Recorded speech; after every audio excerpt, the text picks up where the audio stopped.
I am the past Secretary of the California Democratic Party. I am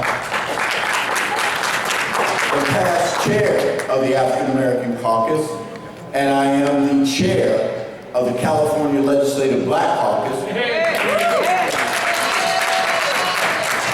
But more importantly, because we have members like Dr. Shirley Weber, State Senator Isidore Hall, Mike Gibson, Assembly Member Autumn Burke, State Senator Holly Mitchell, Assembly Member Sebastian Ridley Thomas, Assembly Member Cheryl Brown, Assembly Member Jim Cooper, Assembly Member Holden, Assembly Member Kevin McCarty, and Assembly Member Tony Thurman. We are now the largest African American caucus members at 12, more than we ever had in the history of California.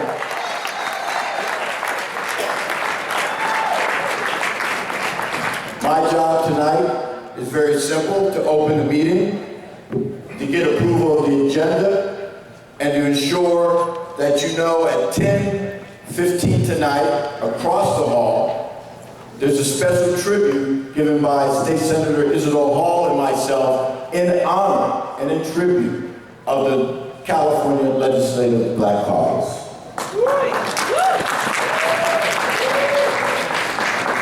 And so I'm calling the meeting to order, but most important, I'm asking for the approval of the agenda for this evening. Is there a motion? I hear a motion. Is there a second? Seconded. All those in favor? Aye. All those opposed say the same. Thank you very much. I have the distinct honor and privilege to introduce not only an icon in our community, a fighter for our community, but a legend nationally for all African Americans. She has been fighting for us all her life, but most important, she's fighting for us in Congress. A Congress that is not very helpful to African Americans, to poor people, to people who, seniors, and to people who need things from government and to help their lives become better. Because of her being on the Senate Banking Committee and Finance, she is protecting us from those who would go about ensuring that we would stay in permanent poverty through the banking and finance system. She is our protector. She is our warrior, and everybody needs to stand up and give her a round of applause for Congresswoman Maxine Waters.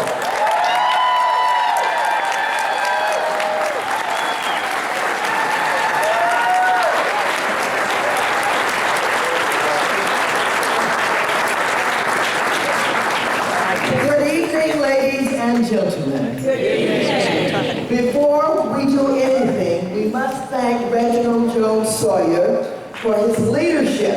We must thank him for taking on the awesome task of leading the Black Caucus of the state of California. Give him a big round of applause. It's not an easy job.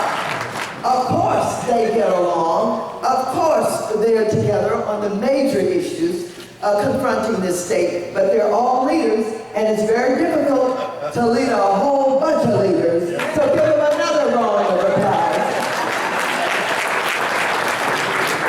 I'm delighted to be here with you this evening, and I tried to make all of the Black Caucus meetings of the Democratic Party when in convention.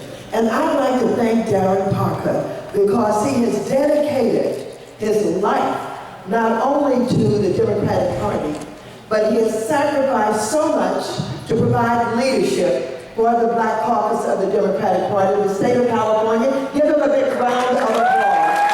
Thank you so much, Darren. Thank you. And I would like to thank all of the officers who have been elected to serve you. These are people who put in their time, they spend their money, and they work very hard to ensure that the Democratic caucus, the Black caucus of the Democratic Party, is seen as something very special and very important, with leverage and influence. And because of their leadership, you keep coming, the room keeps getting bigger, and because of that, we have more influence in the party. Give yourselves a big round of applause.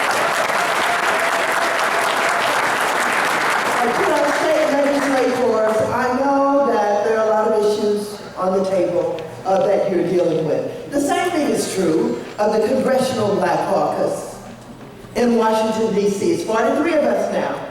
And we certainly, thank you very much. We certainly building power and influence at a time when we need people who are willing to stand up against the Tea Party and those very right-wing conservative Republicans who are trying to dismantle government as we know it. And so I bring you greetings from the Congressional Black Caucus. I not only bring you greetings, but I extend a hand from the caucus to work with our legislative caucus so that we can make sure that we're doing everything possible to represent the least of these and to represent people of color and to represent those who have not been at the table when important decisions have been made historically.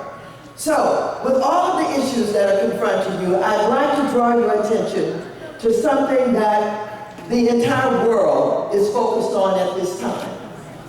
I know some of you are probably thinking about what's happening in the Middle East. Some of you are thinking about the big trade issue that we're dealing with.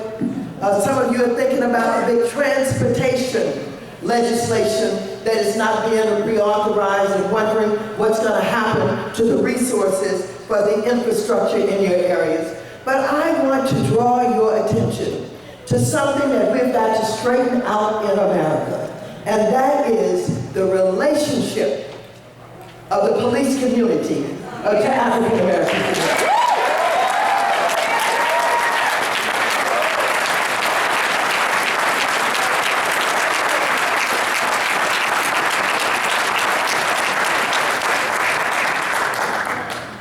Ladies and gentlemen, we have heard stories for a long time about African Americans, oftentimes African American young males, who have said, I was profiled, I was beaten, I was stopped, I was mishandled, and even the families who said, and they killed my child or my family member in some way.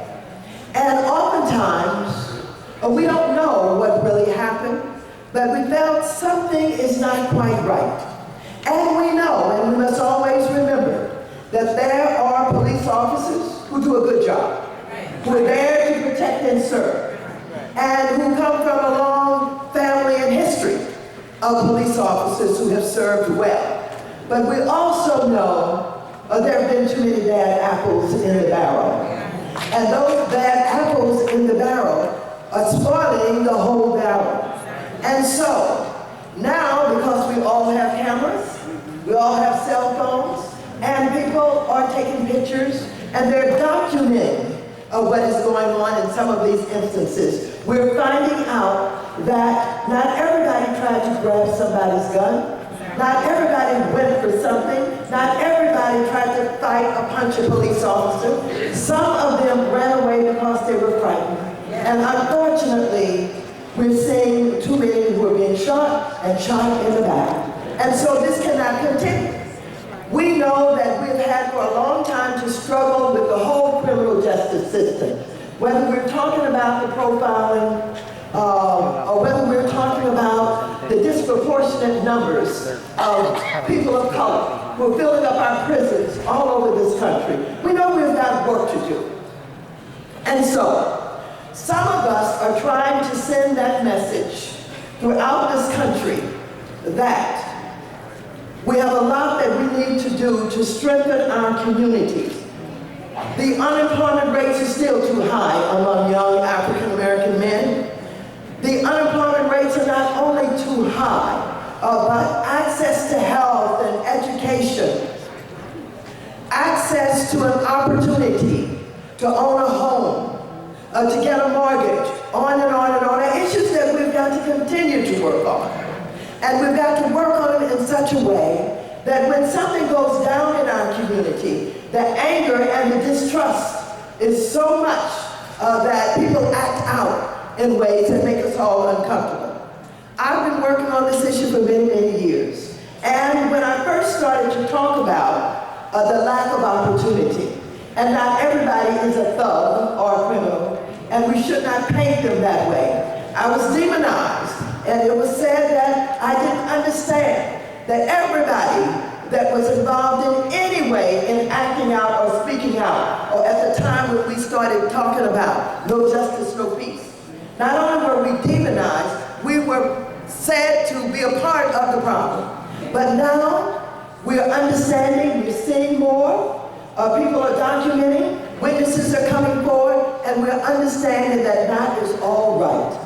And so, one of the things that we're doing, women, under Black Women's Forum, in Los Angeles on May 30th, we have organized a luncheon that's a conversation. We have 5 of the mothers of young Black men who have been killed in recent times.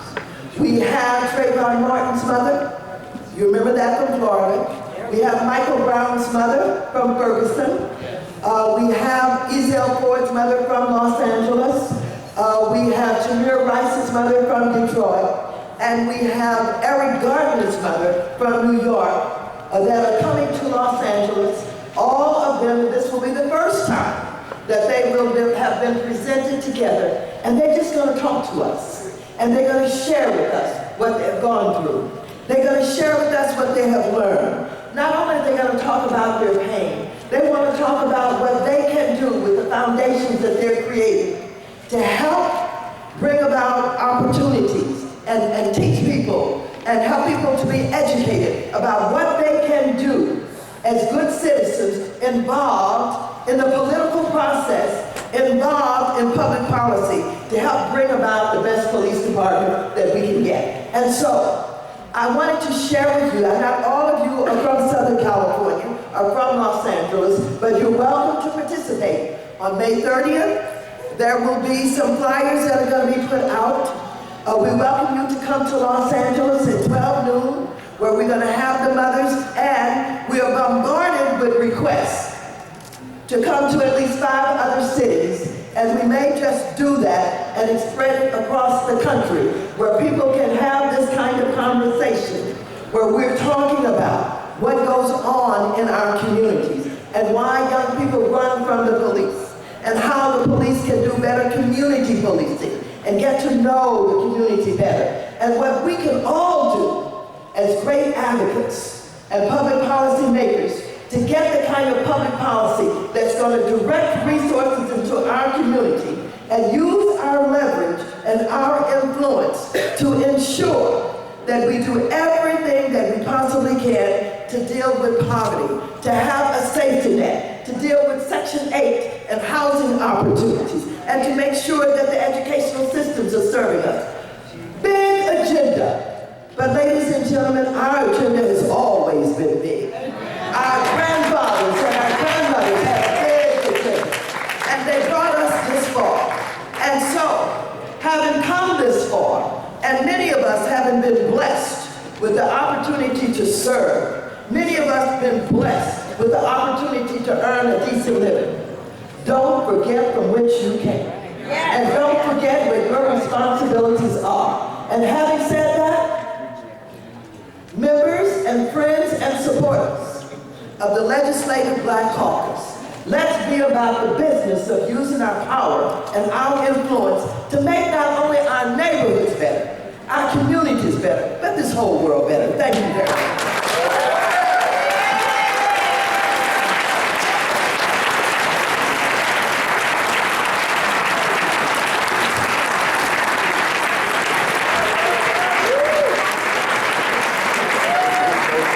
Ladies and gentlemen, the fabulous, incomparable Congresswoman Waters.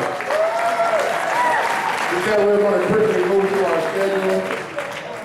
We're going to quickly move to our schedule. 1 second.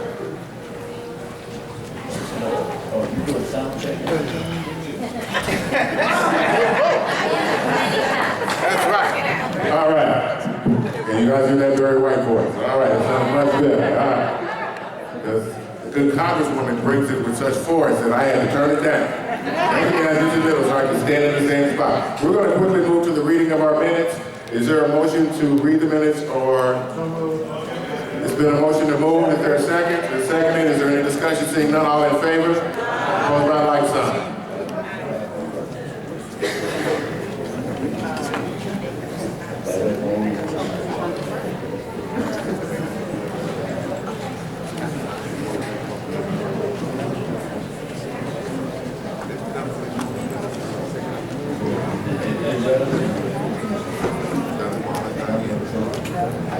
Good evening, ladies and gentlemen. At this time, our secretary is not here, so we're asking for a motion to defer the reading of the minutes.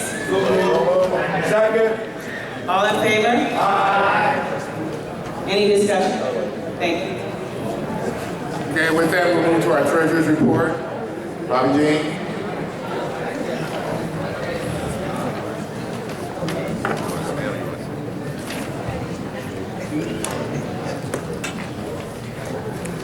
Good evening, Caucus members. Thank you all again for coming out in numbers like you always do during our conventions. Speak up. Okay, can you hear me now? Come to the front. Okay.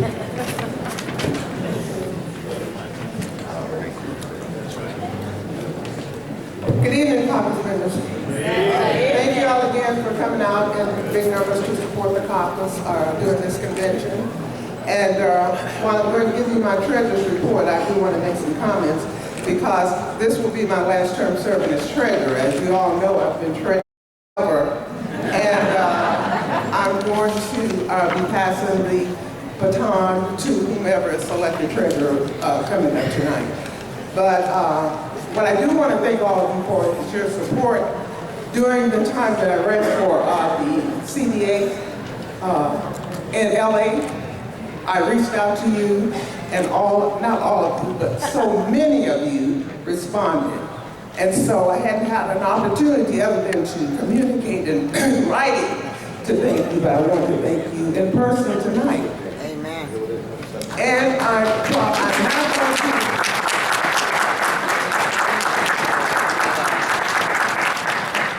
While I'm not going to be leaving the caucus, I'm still going to be involved at a different, level. I will be continuing to work with you, so I'm not leaving the caucus. I'm just leaving the treasurer. I'm tired of the treasurer's job. It's too hard. So thank you again for all of your support, and I do look forward to working with you as the caucus move forward and continue to do great things within this party. So thanks again. Now, having said all that, I'll give you my treasurer's report.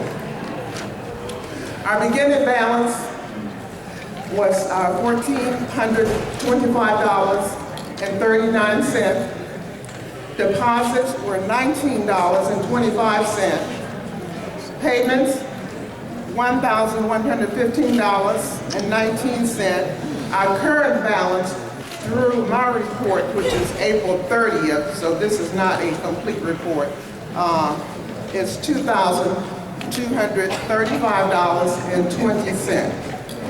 And I would entertain a motion to accept the report. Is there any discussion on the report? All those in favor? Aye. Any opposed? Thank you so much. Thank you. Thank you. We're going to thank Bobby for her continued service. We have a couple of things that we need to take care of tonight as far as business. And as you've seen, we have a very tight schedule. We have some very important guests that are moving around the convention right now. We're going to try to move them in as we take care of all the business of this caucus this evening. We're going to move to our treasurer's report. But before that, I entertain a motion to recess the regular order of business to move to elections. It's been moved. Is there a second? And second, is there any discussion? Seeing none, all in favor? Opposed by like sign. We'll move into elections. Ms. Brown, would you go out and give up the election chair? Renee Whitman. And as we wait for that to happen, we have some speakers.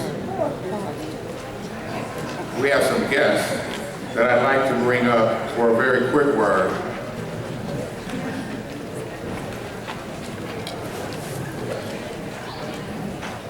Good Senator Paul, would you please join us at the podium? All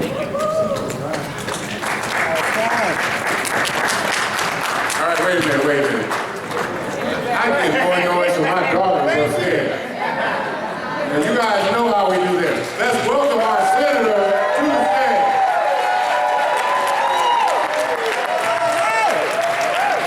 Let's give our chair, Derek Parker, a round of applause for doing an extraordinary job.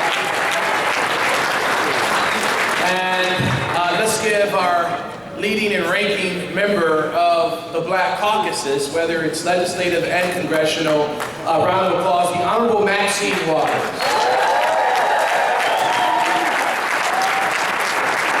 And I also stand to celebrate the achievements of the Black Caucus.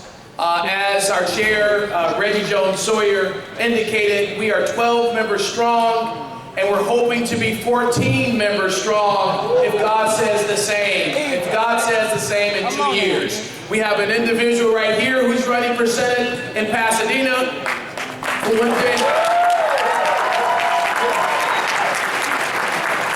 And we have Derek Parker, who could be running for Senate in Lancaster.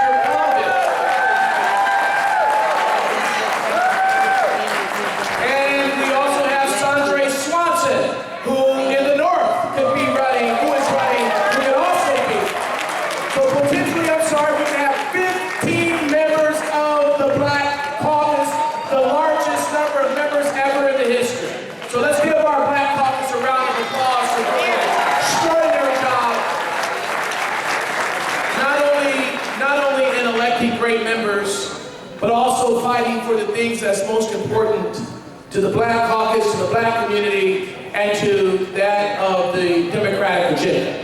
And that's education, early childhood education, jobs, healthcare, public safety, and most importantly, tending to the business of Black folk. And as we talk about tending to the business of Black people, I want to give a special recognition to an individual who has been doing that. He has been standing up for those without a voice, advocating for the disenfranchised, opening doors for those who had never had doors open for them. And he has labored 30 to 40 years in struggle after struggle for working families. He is our Martin Luther King Jr. of labor. And so I would ask that each of you would help me recognize an individual who is retiring of many years in the state's capital, working for AFSCME year after year, and that is the 41st member of the Senate and the 81st member of the Assembly. That is Willie Pelote.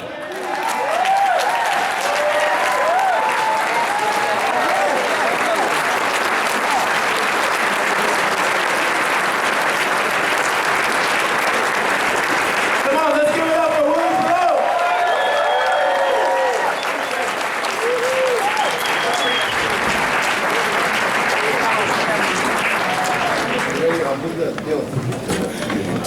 Let's go the other way, Your side. That's the other way. Get a chance to rest. Yes. Okay, I let me now. Look it upward. The other way. This way? The other way. Any other members of the Black Caucus? Okay, eyes on me. Okay, 1, 2, 3. I'm here to say that. One more. 1, 2, and. Thank you. Got it.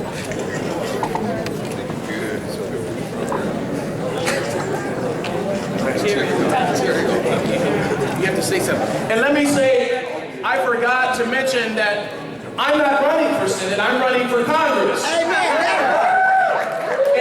we have another member who's running for Senate, and that is my colleague Steve Bradford. Give him a round of applause.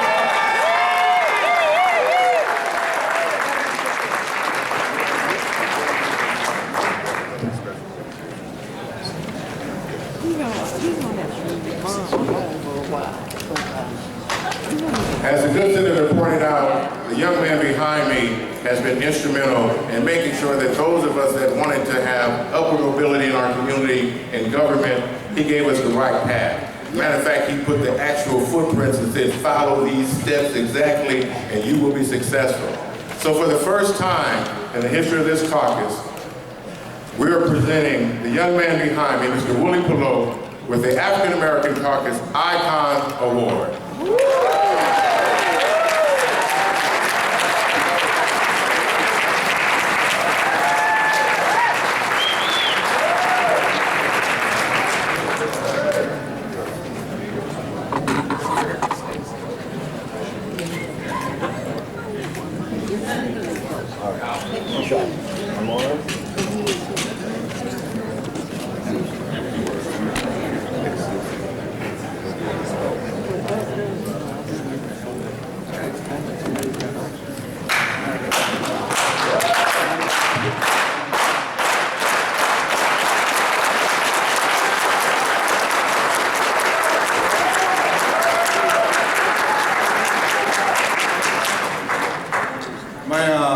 I want to first say to the Legislative Black Caucus, We love you, Willie. thank you, my friend, thank you, sir. As well as to the Democratic Party Legislative Black Caucus and all of its leadership, and to each and every one of you that have been attending this caucus for years. I'm humble. I'm humble. My mama from the backwoods of Georgia told me that if you worked hard, stay focused, there will be days like this. So if you believe in the Lord, I think you want to preach, don't preach. set them in your heart, and went out and carried out his wishes and desire, there'll be days like this. Yes, sir. Don't preach. I am only an instrument that have enjoyed the pathway that he has given me to represent 1.6 million working men and women in the community where my members live, or where the Black Caucus members reside as well. I have been blessed. I have been blessed because of you allowing me to do the work that I do on behalf of working men and women. But let me be clear. Not only did it all always start with my mama, because I lost my father when I was 8 years old in a family of 9. We already had all of us on this earth. We never saw our parents drink, smoke, and we never heard them have intimacy until someone showed up and we said, that's another brother and sister.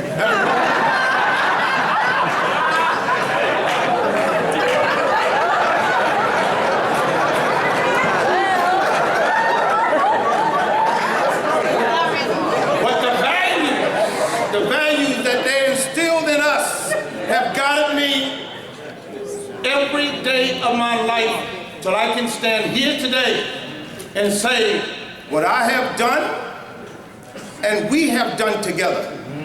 I am hopeful that has improved the quality of life for those that I've represented as part of ASPE. And let me give credit to someone that's not here tonight. Without Willie Brown Jr., I wouldn't be standing here.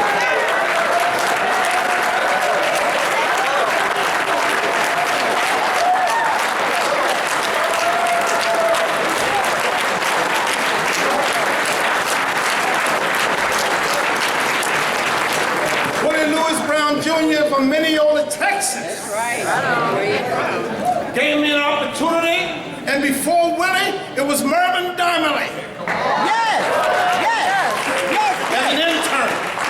And when Mervyn lost to Mike Curb, a record producer, Willie Brown said, come and worked for me in the sergeant's office. And once I got my degree, he said, I'm gonna give you real power in the majority services so you can carry on the policy of the Democratic Party in the state of California. I give him credit, and then he married my wife and I. After 23 years with Willie, jumping over the broom and said this marriage would last forever. Sisters and brothers, I'm still infatuated.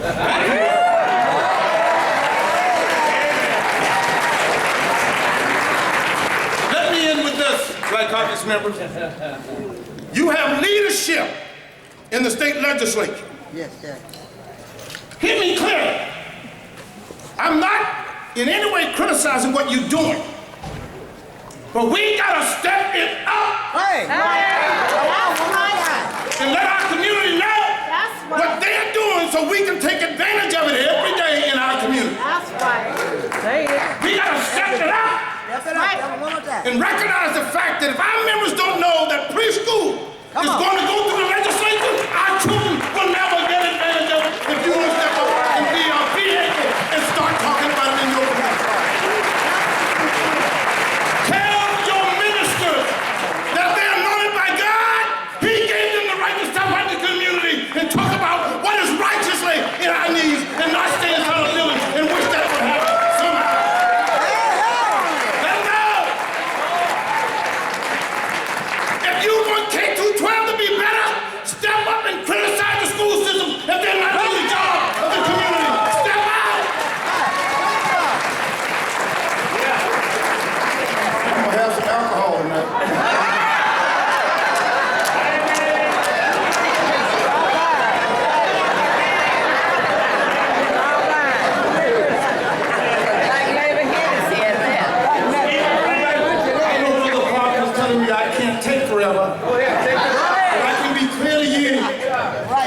That what Maxine Waters, our congresswoman, just laid out for you, we shouldn't lose another child. We shouldn't lose another adult. Public safety should be blind in the way in which they provide services to our community. Be a validator and not someone who remains in silence in your community. But if you want to have our babies, then you better step up and be parents the way I am. I brought my kids into the world, if they don't listen to me, I will take them out. That's right. Of course, my wife has something to do with it too, because in my house, I do what the heck I'm told. That woman's in charge. But let me go back and say, what an opportunity for us now, because we have Democratic leaders with a governor that are working on the systemic problems in our community. But you have to be validators.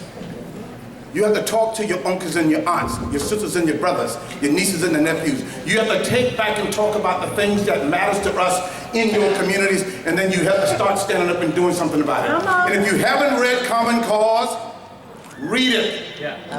In the schools in Massachusetts against the committee, the school committees, our parents in Roxbury didn't step back, they stepped forward and they made sure that every child in the black community got the best education so they could go on to be the greatness that they deserve. And that's what we are about. Step out and do it. When I retire, I'm not gonna see any of y'all again. No, that's good.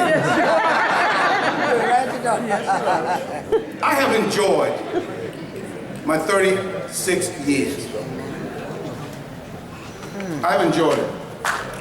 But at the age of 66, I want young people to step on my shoulders because I've been on shoulders. And I want to introduce you to the person who will take over after me. Sisters and brothers, please give a warm welcome to Brian Allison.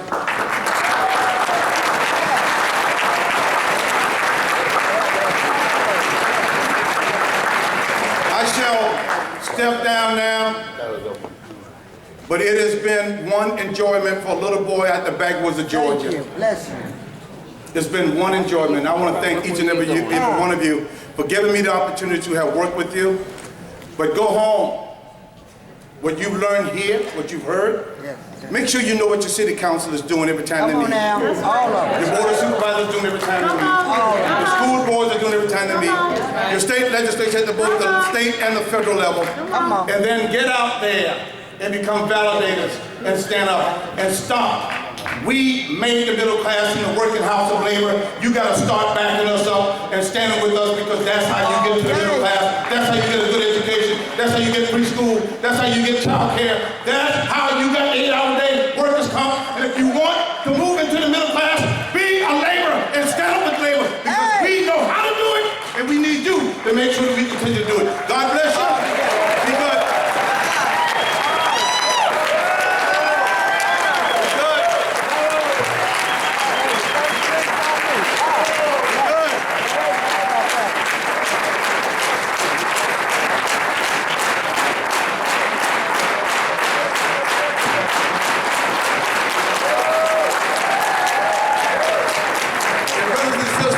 Let me tell you, she's sitting here, Tony Atkins, the Speaker of the California State Assembly. Not only she's dynamic, but when you talk about affordable housing, you talk about veterans, you're talking about making sure the preschool education, all this stuff is in place. Y'all better get to know Tony, because she's on a roll, and this caucus is rolling with her, and it's going to make a difference from Autumn Burke to Dr. Weber to Joan Sawyer, right on down the line. Cooper, and Cooper's from law enforcement. He gets it. Speaker Tony Atkins. Ladies and gentlemen, recognize the man who created planning our work and working that plan, that blueprint that he put together some years ago. The results of that are sitting in this room today, and as you see, we don't have a seat in the room that's available. It was from the hard work of this young man that we created that. And with that, I'd like to take the lapel pin from my head. There we go. I've been collecting these. Harry. No, it's not good. The edges are gone. The edges are gone. We want to make it Vice Chair Emeritus. Ladies and gentlemen, put your hands together for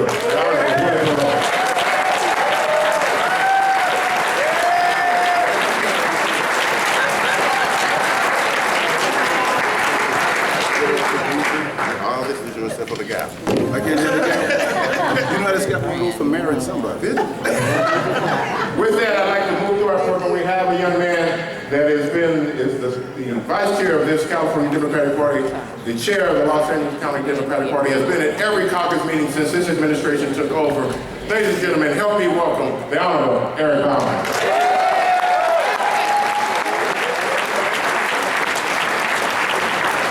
Now, let me explain something to you. There are only 5 people that I ever worry about following. You know, I'm pretty good at the microphone. But there are 5 people, starting with President Bill Clinton, followed by the Reverend Al Sharpton, followed by the Honorable Maxine Waters, followed by President Barack Obama, and then there's Louis Pelosi. Now, I fancy myself the preaching rabbi in his house, as you all know. But for me to have to follow Brother Pelosi is always quite a feat. But let me say, the LA Democratic Party, for those of you who don't know about our JFK Awards, on May 31st, we are honoring Brother Pelosi's lifetime of service to the people of California. And he deserves it, and he has earned it, and he's exactly why we're Democrats.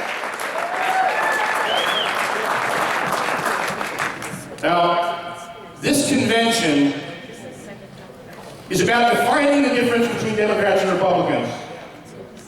And I want to tell you about 2 experiments.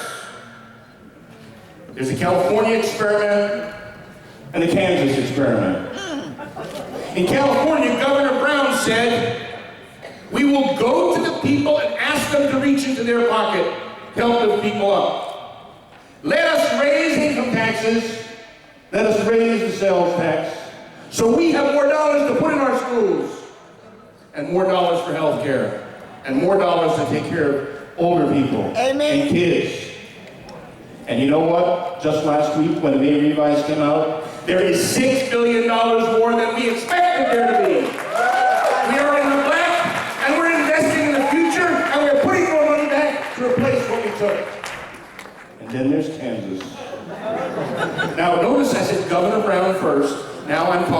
Governor Brownback. Governor Brownback is the most conservative governor in America. He was elected for the purpose of proving that trickle-down economics did trickle down and help people. He got elected governor 4 years ago. He closed 7 departments of the state of Kansas government. He cut taxes to the quick. And today, a red state that was quite black is now really red at $450 million in the hole. That proves that our experiment works and theirs is a failure. It proves you can ask people to reach in their pocket and do the right thing to lift all people up. And as Brother Pelote said, we need to do that. Because while job growth is its greatest we've ever seen, more people are left behind. I work for Speaker Tony Atkins. My office is in Skid Row. And every day I walk into that office and I watch the number of people living in the street increase every day. And they're wearing Army uniforms, and Marine uniforms, and Navy uniforms, and Air Force uniforms. And they've got no place to go. These are people who put their lives on the line to make America safe, to fight battles that our Congress sent them into, and they're on the streets. And they're drug addicted, and they have mental disorders, and we have nothing for them. So this convention is about what's the difference between Democrats and Republicans and how we move forward. And we can do it, and we have to take it seriously. Now, I'm going to tell you all the things I was going to say about Speaker Tony Atkins, Brother Pelote said. So I'm going to tell you something different. It helps to have somebody who leads our government that has a heart, that understands what it's like to be isolated and poor, that understands that the dollars that we spend really can make the difference between having a future and having a bleak outlook on life. Speaker Tony Atkins is that person. She is leading our assembly towards restoring hope for Californians. I couldn't be prouder to work for her and run her Southern California office. Speaker Tony Atkins.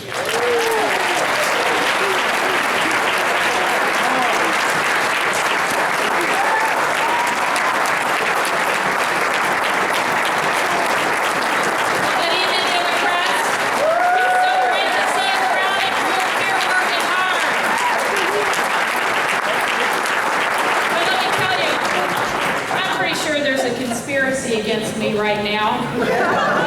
This is the second time in one day I've had to follow Willie Pelote. I will admit it, I did say, don't ever let me follow Dr. Shirley Weber. I'm adding to the list now. I'm adding to the list.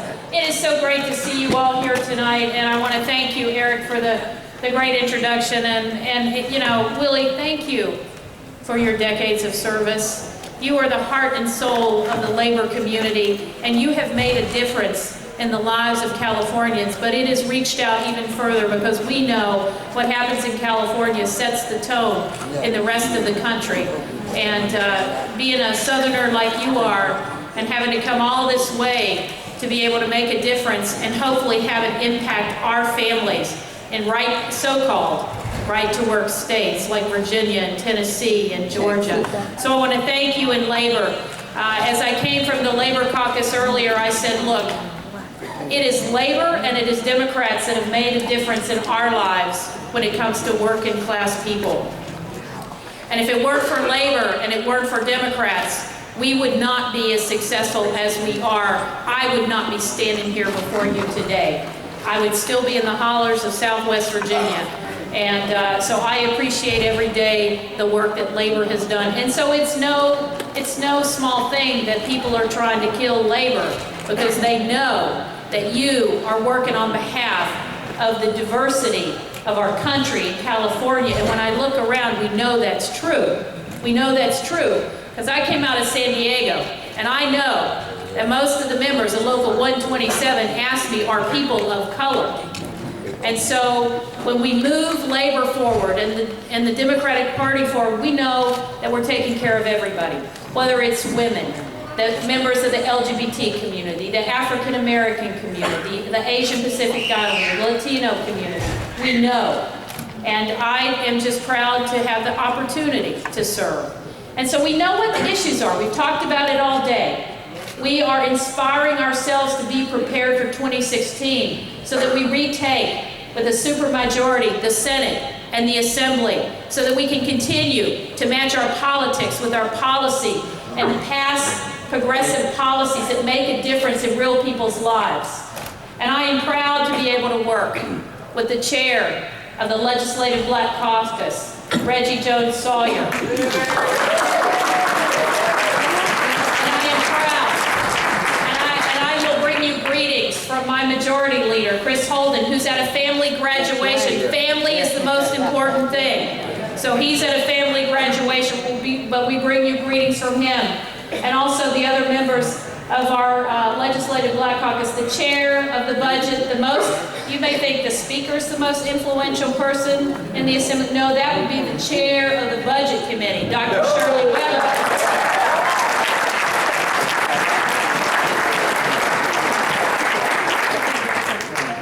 So the leadership in the Assembly is a diverse group of individuals from all walks of life and all experiences. Whether it is about public safety, thank you, Reggie. Whether it is about health care, Dr. Weber, we make you wear multiple hats. Whether it's about education. And let me tell you, Autumn Burke, up and coming. Let me tell you, this young woman took on people a week ago at one of the committees, and she told her truth, and we prevailed. So I want to thank you for the work that my colleagues are doing. I'm thrilled to see my original seatmate, Mike Davis, here. And our friend who's running for Congress, Isidore Hall. Mr. Cooper down there, and I saw Mr. Sebastian Ridley Thomas walk in somewhere. There he is. Mr. Gibson's over there. You know, I am blessed because I have some incredible leaders, not just in the Legislative Black Caucus, in the Latino Caucus, in the Asian Pacific Islander, and you know what? We got to get more women elected.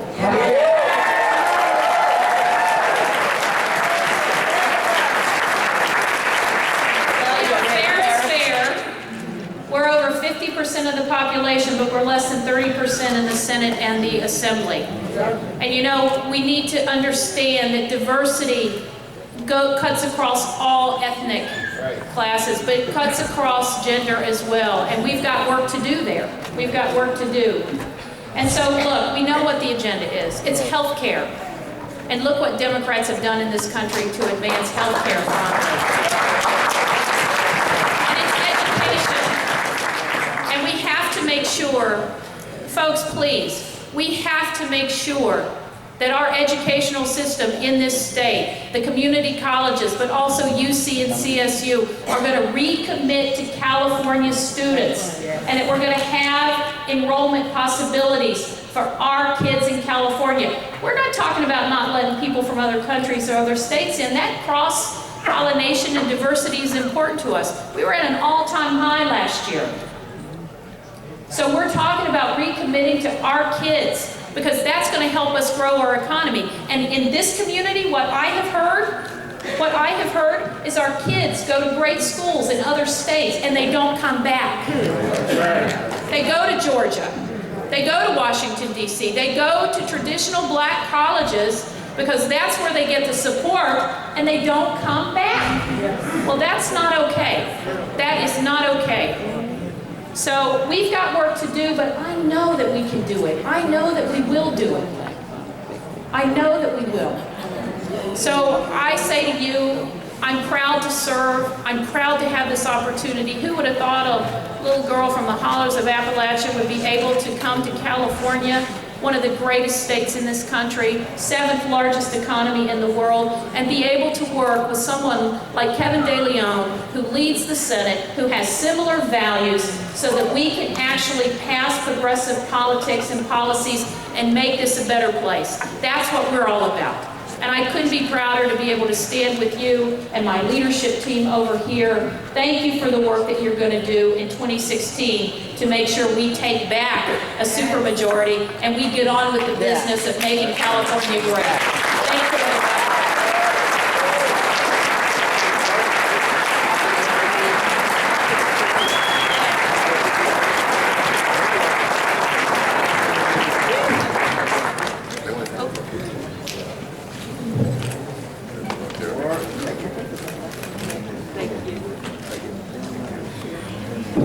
Ladies and gentlemen, Madam Election Chair. Thank you. Based on the Caucus bylaws, Article 7, Election Officers, Section C, there is only one candidate for each of the following offices: Chairman Darren W. Parker, Vice Chair Robin Pratt, Treasurer Heather Hunt. Are there any other nominations? Are there any other nominations? Are there any other nominations? Seeing none, I move that the offices of Chairman, Vice Chair, and Treasurer be elected by acclamation. Second. All in favor? I hereby relinquish my role to Chairman and finish conducting the election for Recording Secretary. Thank you, Madam Chair. With that, we still have one open race. I ask the three candidates for that race to please come up front. While the candidates are preparing themselves, ladies and gentlemen, I have the great privilege and honor. Excuse me, ladies and gentlemen. Can somebody shut that door? All ballots are now closed. All election, if you have your ballot, election is now closed. Would you please close the back doors? I'm sorry? I didn't hear about it. One second. Thank you, Jimmy, for correcting me. I said the ballots are closed outside because people are still trying to put in an application and try to get in a ballot at the last minute. Will you please bring the ballot box up front so once the candidates speak, everyone can cast their ballot who hasn't cast their ballot. With that, ladies and gentlemen, we have the distinct pleasure, excuse me, ladies and gentlemen, and could you please close the door back there, Mike? Thank you. Charles, would you please make sure that door is closed, sir? We have a young lady here that came to the caucus. And for those of you who have been around a while, know my history, but they also know that when I don't do something right, my mama told me to do it right. So my support for this individual is unwavering because I felt her spirit that day. It moved me to such an extent that I tracked her down at a convention to make sure that I righted what I thought was wrong. She's forgiven me many times over. But for me, it is important that I lead by example. So if it's not just for myself, it's for others. I try to stand here and represent this caucus with dignity. I try to stand as an African-American male that you can be proud of. But those that know I have 5 daughters and 5 granddaughters. So it is not a secret that I'm very, very partial to women. But this particular young lady is leading this country and taking it by storm. Amen. She takes no prisoners. She's smart on crime. Everybody wants to be tough, and she said, you know what, tough don't work. Let's be smart. Let's work together. And that's what she's done, and with that, she is going to take us to another level as she moves into the U.S. Senate. Ladies and gentlemen, you can welcome the Honorable Kamala Harris.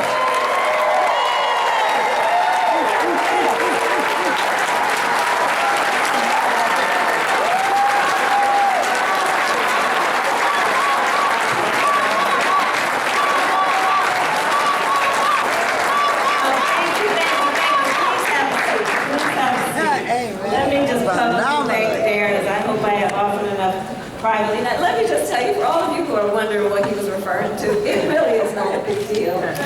It was about 5 years ago.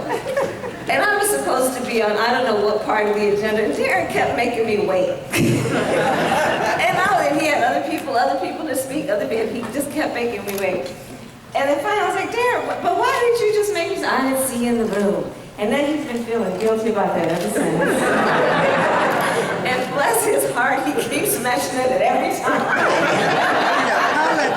It's all good, sweetheart. It's all good. And thank you for your leadership, and thank you for the leadership of this caucus, because we know you are carrying a heavy weight on your shoulders. as are all of us as leaders in this room. I look at this row of folks right here, from Maxine Waters,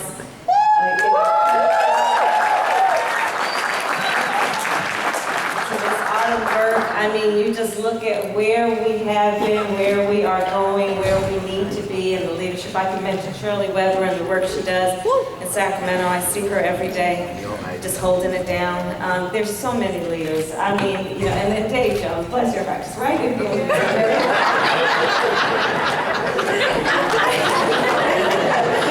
And our next congressman. We've got a good crew of leadership, and I want to thank everybody for all that you do.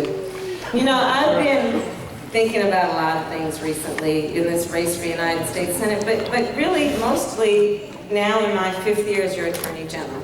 My sister is Maya is here. And she's flying back to the East Coast this evening, but we were talking about it in terms of just what the challenges are for leadership these days. And you know, she and I grew up, as many of you have heard the story many times, you know, our parents met when they were active in the civil rights movement. So we grew up surrounded by a bunch of adults, as we like to say, that were constantly marching and shouting about this thing called justice. And that's why I wanted to be a lawyer. Thurgood Marshall and Charles Hamilton Houston and Constance Baker Motley. And so that's why I also decided to become a prosecutor. And I've laughed many times and mentioned in my speech earlier today, you know, my family was like, oh, that's an interesting idea that you want to become a prosecutor. Why do you want to do that, they'd say. You know, because Maya, of course, went on to head the ACLU. And I said then what I maintain today as the top cop of the biggest state in this country.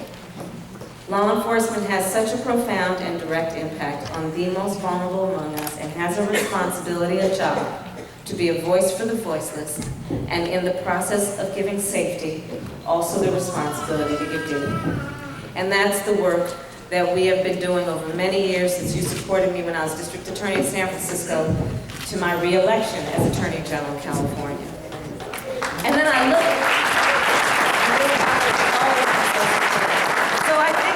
the issues in terms of the substance of where we are, and I want to talk about 2 in particular, which is our babies and what we need to do with our criminal justice system. But I also want to talk a little bit first about the nostalgia, the memories, the pride I think we all have in the civil rights movement, in which we are also firmly grounded.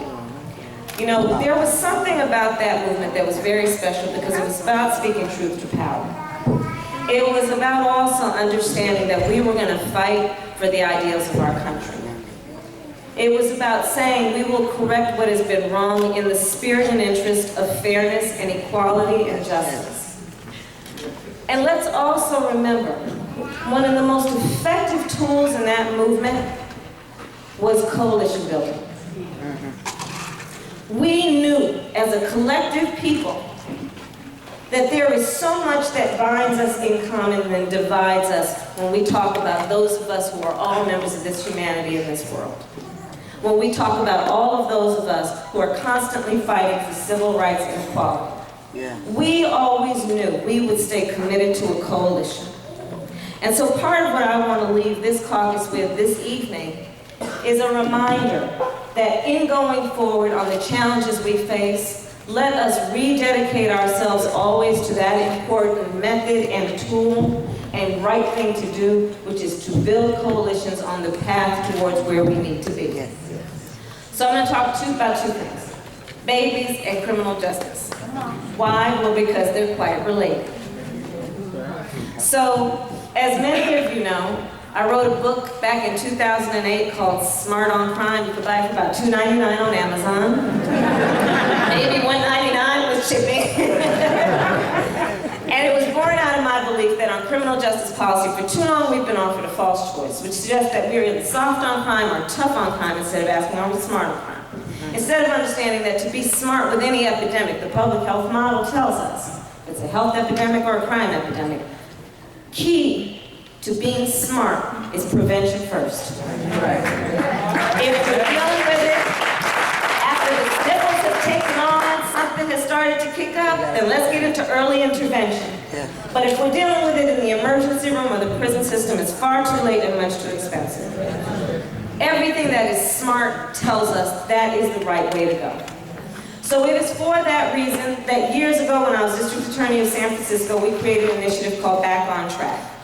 Well, what I'm proud to share with you today, because this caucus has supported this work, is that as your Attorney General, we created a new division of the California Department of Justice, which we have named the Division on Recidivism Reduction and Reentry, focused on highlighting the best practices in our state of what we can do to be smart on crime, and in particular, to re-enter former offenders back into the communities in a way that they will not re-offend, which means knowing the best way to achieve that goal is by getting them jobs, getting them educational support, getting them parents.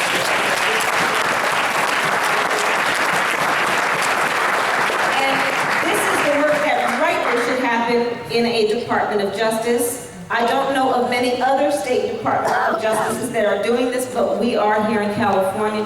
This caucus has always supported that work, and we must continue. Most recently, we started a pilot initiative in Los Angeles in a partnership with the Los Angeles County Sheriff's Department called Back on Track LA. It's a public-private partnership. We've right now got 90 young men in the Pitches Detention Center who are in this program, who are doing exceptional work, working on a path toward getting out in a way they can be productive and do what they desire to do, including parent their children. It's important, good work, and I need your support as we go forward as a model for what this country can be doing. Now let's get back to basics. So, as many of you know, there's another area of focus that I've had for a long time, elementary school truancy. Why? Well, I did a study once, years ago, of who the homicide victims were. Who the homicide victims were who were under the age of 25. Why? Well, because we had a lot of them.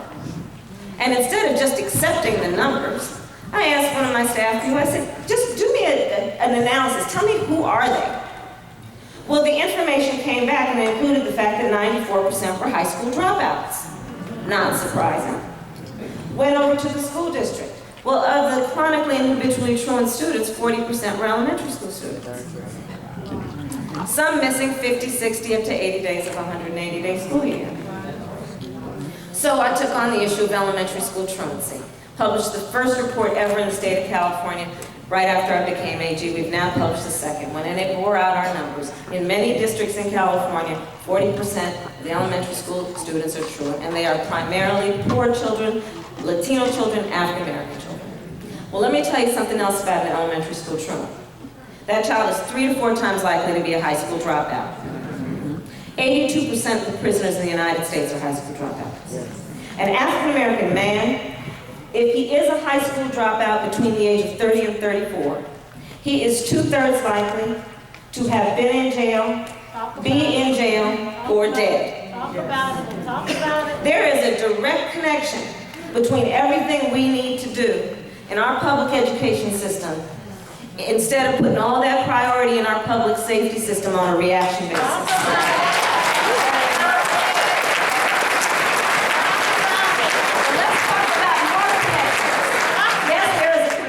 Education and public safety, public education and public safety. I'm going to show you another connection. So there is also another fact.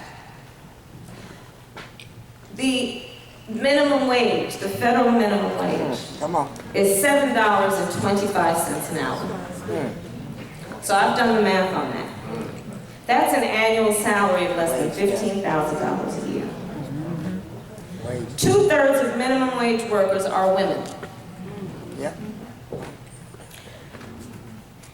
So if she's raising a family, she is probably holding down 2 jobs. A 3-year-old, by the time that child is 3, if being raised in a low-income or public assistance home, has heard 30 million fewer words than a child growing up in a middle, upper-income family. 30 million fewer words. Not 30 million different words, just 30 million fewer words. Okay, so now let's back up for a minute, because I think one of the issues I certainly have about public policy around children in need is I think we have informed it in a very paternalistic way, which suggests if there's a child in need, we automatically wag, it must be those parents. Right. Instead of informing public policy around that child in need by a much more accurate premise, which is the vast majority of parents have a natural desire to parent their children well, but not necessarily the skills or the resources. So if we're going to be smart with public policy around that child, let us support the context in which that child is being raised and support that family. So let's go back to this mother who is working 2 jobs on minimum wage. When she gets home at night, what is she telling those kids? Sit down and eat and go to bed. Take a bath, go to bed. Now, by the way, those children are sitting down to a warm meal, and they are going to sleep in a clean bed. But she's just too tired to do much else, although every day when she comes home, she is pulling out dollars that she's putting aside for those children's college education, believing one day those children can grow up to be Attorney General of California. But from time to time, another thing is happening, where she's looking down at her 7-year-old and saying, baby, I need you to stay home for the next couple of days. Because your 2-year-old brother is sick. And you know why that's happening? Because on federal minimum wage, she can't afford child care. There is no universal pre-K. There is no full-day kindergarten. And everything that woman wants to do is about raising her children to be future leadership of this country. But because we are paying her $7.25 an hour, we can almost guarantee those babies will never be able to fulfill her dream for them and what should be our collective dream for them. We have got to change that.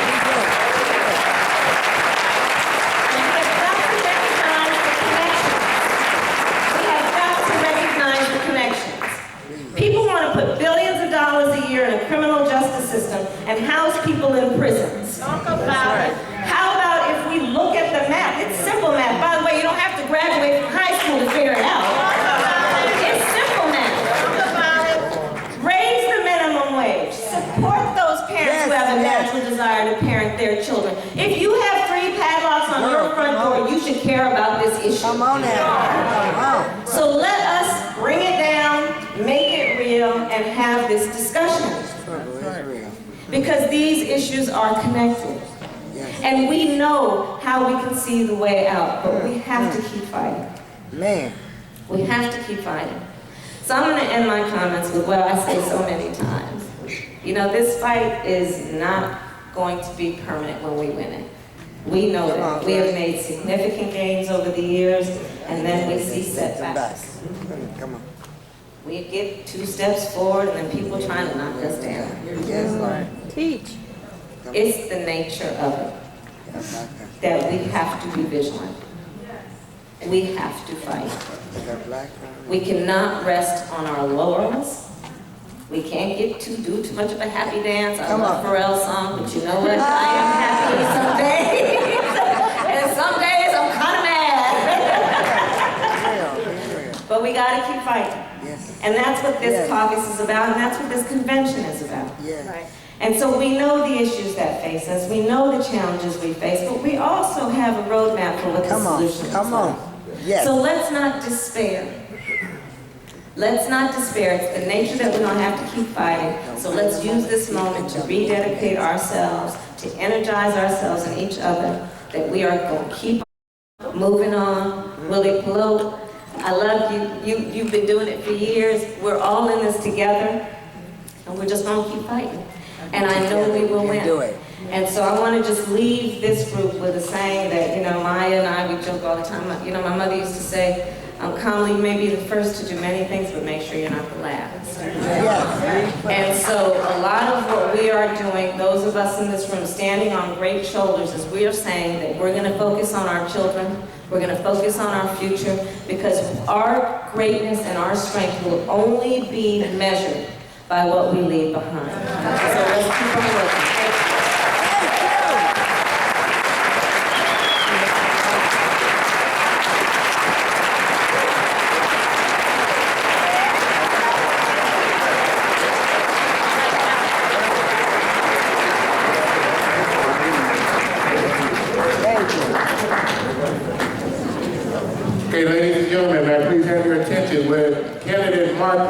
come forward. Would candidate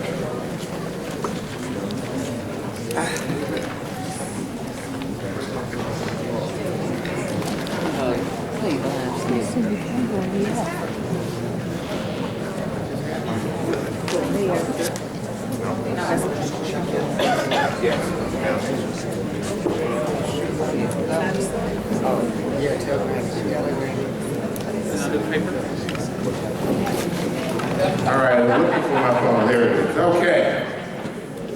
That's a shame that we can't work without technology. Ladies and gentlemen, while our candidates are coming forward,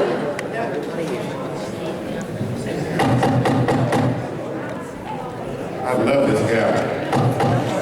Okay, ladies and gentlemen, while our candidates are coming forward, I'd like to recognize the Honorable John Chung.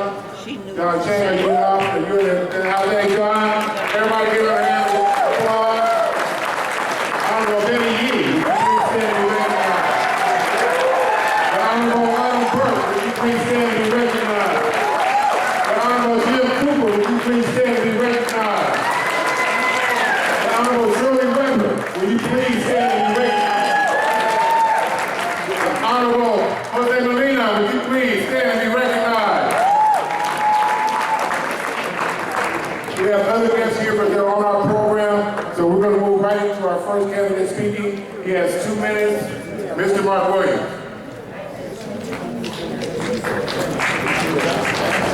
Good evening, everyone. My name is Mark Williams. Thank you for being here tonight. I'm proud to be here tonight, especially considering all of the people who spoke before me, especially Mr. Willie Pelot. I'm glad I didn't have to go after him. I'm here today because I want to serve the caucus. I'm here today because I believe in the caucus, and I want to do everything I can to make sure that more people like me are standing here before you. I have the honor of serving on the AC Transit Board in the Bay Area. I was just re-elected in November, and I was elected to my first term as a delegate. So I'm, well versed in the party and continue to serve. I can tell you about all the endorsements I have, all the reasons I want to be here, but I wanted to share a story about why I'm here at the podium today. About 6-7 years ago, I had the honor of going to an NAACP Legislative Day. I went there, I lobbied, it was my first time there. I went to different offices, experienced what it was like. I got a chance to go sit by the elevators by the door. I'm sure some of you have gone. And I watched her walk by for like 10 or 15 minutes. And unfortunately, I didn't see many people looking like me. I didn't see a lot of African Americans. I didn't see a lot of Asians. I didn't see a lot of Hispanics. All the great diversity that is in our state. So that propelled me to ask what I could do to make things better. I had an opportunity to run for office, opportunity to work on campaigns to make things better. And I want to use this opportunity, potentially, to be the recording secretary, to be part of the leadership part of the caucus, to make sure that people like me are standing here and that we're doing the work that we need to do to make California better. I hope I have your vote, but if I don't, I'm glad you're here and I'm glad you're participating in the caucus. And I wouldn't be remiss if I wouldn't talk about Senate District 7 in the Bay Area. If anyone lives in the Bay Area, please come out Monday or Tuesday at Phone Bay, a precinct walker, do something to help Susan Bonilla. We do not need Steve Glazer representing that Senate district. So thank you very much. I hope everybody.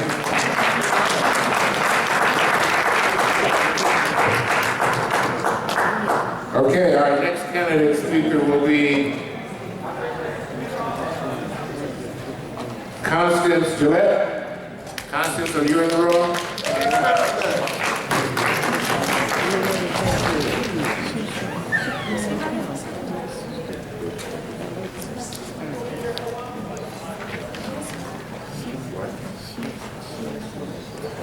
Good evening, Democrats. I'd like to tell you a little bit why I'm here today. In 2009, my mother began to act strange. She couldn't remember things, and I couldn't understand why she couldn't remember things. We took her to the doctor, and they said she did not have dementia nor Alzheimer's, but she continued this strange behavior. So I got so sick, I was hospitalized twice. I think they thought I was having a nervous breakdown, which I was, because I could not understand why my mother wasn't acting appropriately or the way that I was used to her acting. So I did start going to a psychiatrist. They told me that they thought she had Alzheimer's or dementia. I had her checked again, and she did. I was not able to find services in the neighborhood that I lived in. I started going to a support group, and I was the only African American there. So on the Christmas vacation, I wrote Congresswoman Waters and told her about, the things that I thought were going on in the neighborhood and why didn't we have services. And January the 3rd, I received a call from her office from April. And April said, the Congresswoman said she likes what you're saying, start a nonprofit. She said start a 501c3, which I had no idea what that was. Get a website and cards and start a nonprofit, and I did. And that's the way that I got involved in politics. And I decided to run for the recording secretary, but my mother failed. And I called and asked him that I respectfully rescinded because I thought it was more important for me to use my time to take care of my mother. Amen. But I'm just here to tell you that I do talk about Alzheimer's. I go to churches, senior citizens venues, and anyone that will invite me out. I can talk to you about Alzheimer's, about caregivers, about taking care of yourself, about the 10 signs. But I just wanted to let you know that I did rescind. But I'm so glad to be here and just to be able to stand in this space where Congresswoman Waters could, Kamala Harris. My mother would be very, very proud of me. And I thank you for this opportunity to speak to you.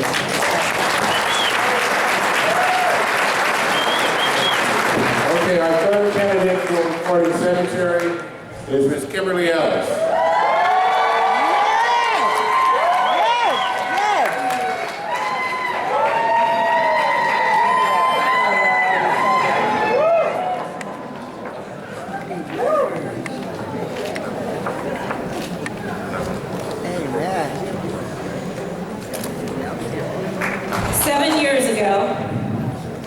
My brother Victor Ellis died of cancer at the age of 28.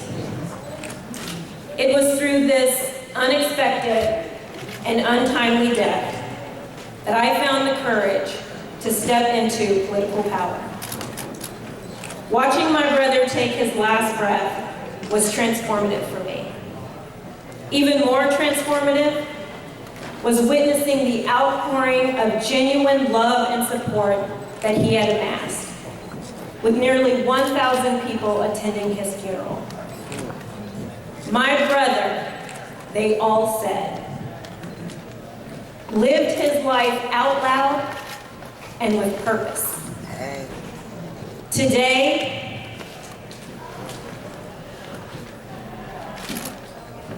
our state and our nation are at a critical point in history. We have an opportunity to reshape the narrative around important issues facing the Black community. I stand before you as a woman who is living her life out loud and with purpose.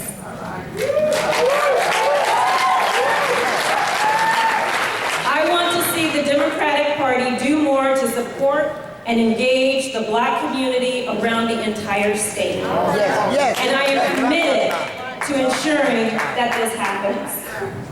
The Democratic Party is the best vehicle we have in California to set an agenda that supports all of our communities and all of our families. It is time for us to engage a new generation of Democrats and encourage their leadership at all levels. I am committed to giving everything I have to the California Democratic Party, both through our African American Caucus and as a leader within our party in future years to come. And a quick word about the current and future state of this game that we call politics. Come on. It is twisted, it is tangled, and it is broken. What you should know about me is this. I am an emerged California woman. I am a law tie woman. I am a Close the Gap woman, an NWPC woman, a Hope woman, a Women Get It Done woman, a California List woman, an Ignite woman, a Run Women Run woman, a Democratic Women of the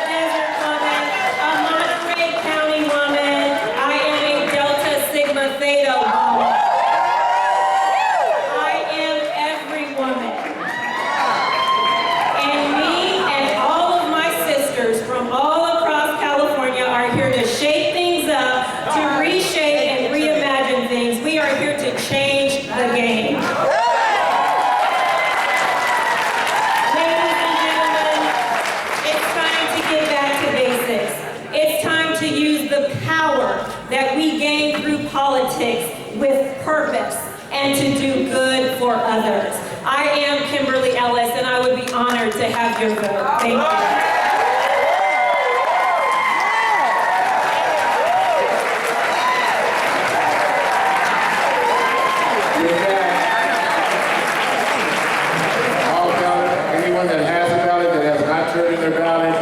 Would you please come over to Madam Chair and drop your ballot off? I'd like to acknowledge while that is happening, the good and honest Senator Marty Blocker. You still in now? How you doing, Senator? Hope to join you soon.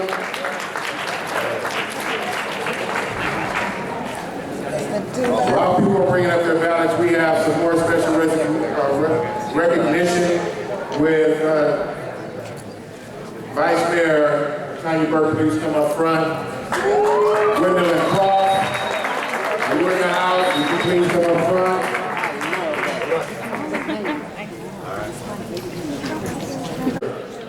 Informed, excuse me. I know our treasurer informed everyone that she would no longer be our treasurer, but she was not going anywhere. But Bobby didn't really describe what she has been to the African American Caucus through many terms of leadership, not just on this leadership team, but before this leadership team. Ladies and gentlemen, can I please have your attention? It is important that, if nothing else, we share our history with each other so we can know where we're going. This young lady sacrificed years and years of service to this caucus at her own dime.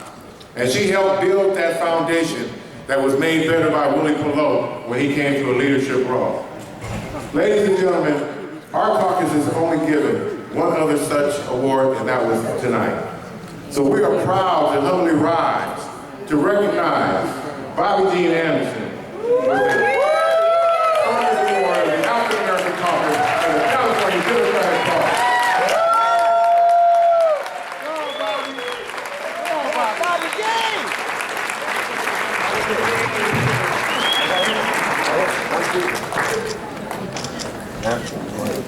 One more? Thank you.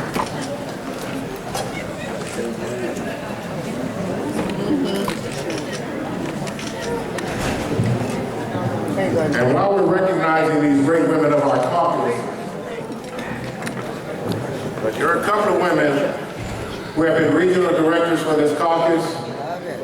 The first young lady that I'm going to bring up, the Vice Mayor, Ms. Burke, actually sat with me at the bargaining table as we fought for the rights of state workers here not too long ago. And we sat at that table and we fought and we won. And she told me, she said, Darren, I need to do more. She said, I'll go out and run for public office. And of course I said, we have your back. So she went out there with no fear. And in her first run, she was elected to council. In her first run, she was promoted to vice mayor. Ladies and gentlemen, will you please help welcome Tanya Burke.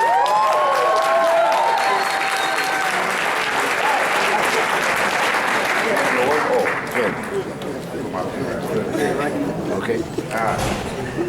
And as we do in our caucus, for those individuals that have done good work, we remove the lapel pin from my lapel and place it on Madam Mayor's collar.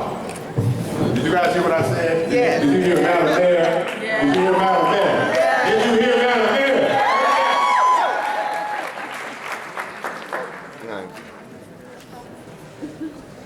Amen.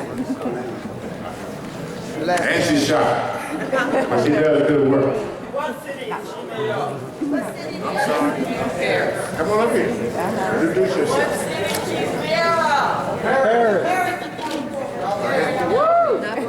Good evening, I'm Tanya Burke, and I'm the Mayor Pro Tem of the City of Paris.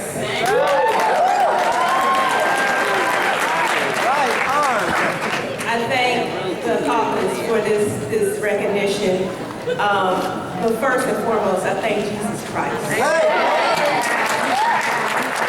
It was Jesus that planted the seed and paved the way for me to be here today. He put all the right people in place and was able to put me and push me in the right direction.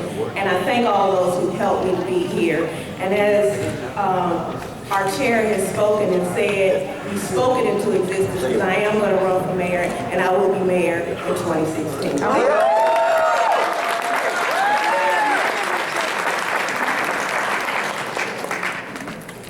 Quietly, we have been working behind the scenes because we are mentored by a lot of women.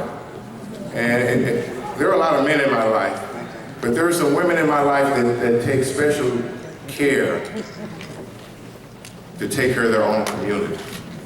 Some of you may have heard of California Women for Women. You've seen it. It came from out of the dust of nowhere, now most one of the prominent sites in the state of California and this nation. But this was one of our regional directors that was in the behind the scenes working hard. And all the time I tell her, if you keep your nose to the grindstone, good things will happen, and she has changed many lives. Ladies and gentlemen, will you help me welcome Gwendolyn Cross?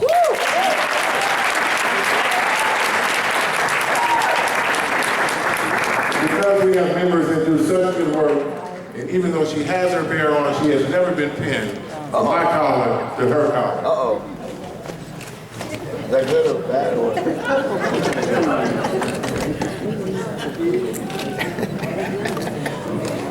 We're proud of our regional directors and the work that they do behind the scenes. Ladies and gentlemen, Gwendolyn Cross.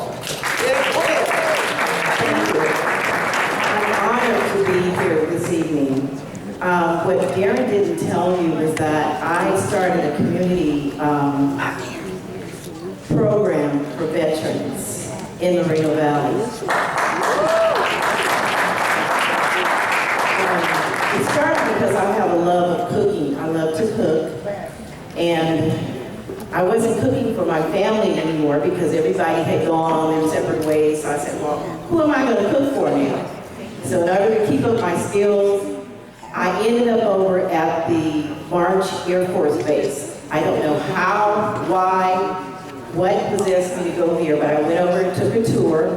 And what I saw, it was just heartbreaking for me. I saw homeless men over there that were not getting decent meals. So after talking to some of the directors over there, I went home and I thought about it and I said, well, I can make a difference.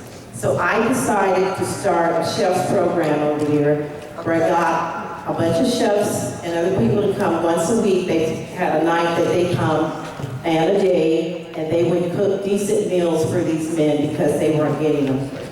A lot of them would have cereal for breakfast and cereal for dinner. You can't give a grown man cereal for dinner.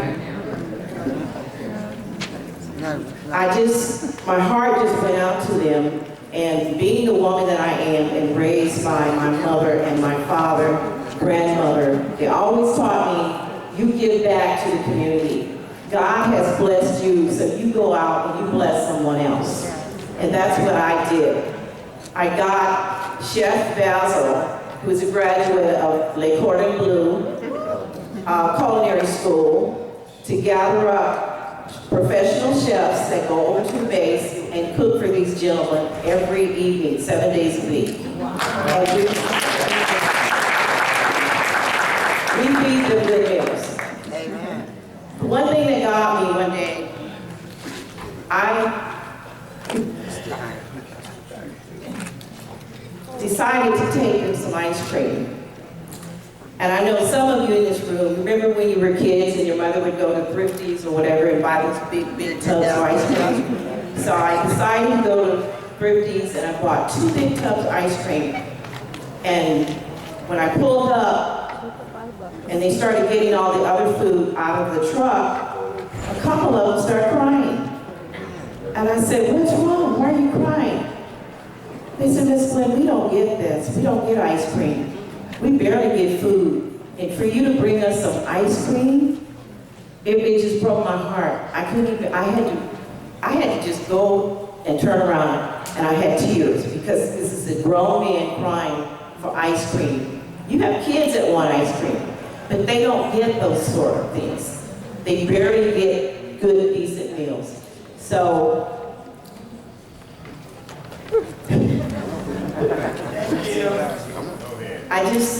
I want all of you in this room, if you have have someone that you know that needs help, any kind of help, reach out and help them, because you might be the only one that will help them. That's right. And it will make you feel so good. I get so much joy out of it when I do it. I go home and I can go to sleep, I can lay my head on my pillow and I know that I've done something right. I just want to thank you all.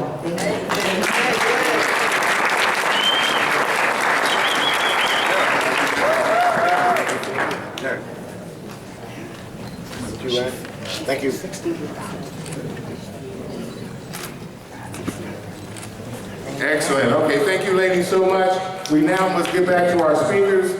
Would you please start the lineup? We have next the Honorable Dave Jones, our insurance commissioner, will be speaking. After Dave Jones, Dr. Denise Fleming. And then we have the good Congressman Javier Becerra's in the house. We'll have him come up. All right. Mr. Commissioner. Thank you, Mr. Chairman. Thank you, members of the African American Caucus. I just have a simple question. How many people here have homeowners insurance? And how many have auto insurance? Don't tell me if you don't have auto insurance. How about health insurance? Life insurance? Disability insurance? Well, I'm just wondering whether you've ever had a chance to ask your insurance company to what extent are they taking some of your premium dollars and putting it back into the community? Have you ever had a chance to ask them, to what extent are they buying goods and services from African American, Latino, Asian Pacific Islander, and women-owned businesses? To what extent are they buying things from veteran-owned businesses? Now, insurance companies collect $257 billion a year. That's billion with a B. A year from California's communities and California's businesses. But guess what? They only spend a fraction of that in our communities. And I know this because when I came into office, I promised you that I would make procurement diversity a priority. And we began to survey this insurance company. They weren't happy about it, but we surveyed the insurance companies. If you go to our website, you can see the reports right now that show the percentage of procurement by the major insurance companies in California from the community. And you should use that information, insurance.ca.gov/diversity. Use that information to decide what insurance company you want to buy from. Because there are some that are leases. Kaiser has a policy of spending $1 billion a year in buying goods and services from California. But the other companies, not so much. Now, let me ask you another question. To what extent do you think the top 200 insurance companies that sell in California have people of color on their boards? None. Pretty much none.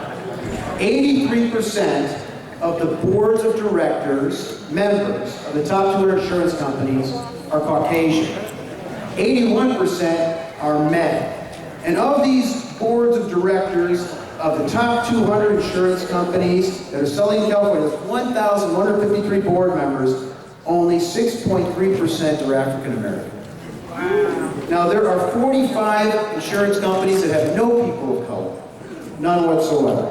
So I would ask you to join me in insisting that these companies, which are making money from us, do a better job. And the way you can do that is to go to the Department of Insurance website, take a look at what companies are doing a good job, what companies are doing a bad job, and join me in insisting that they hire from our communities, that they procure from our communities, and that they be led by people from our communities.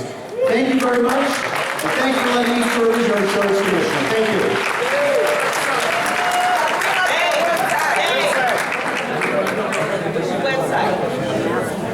Insurance.ca.gov/diversity. All right, thank you.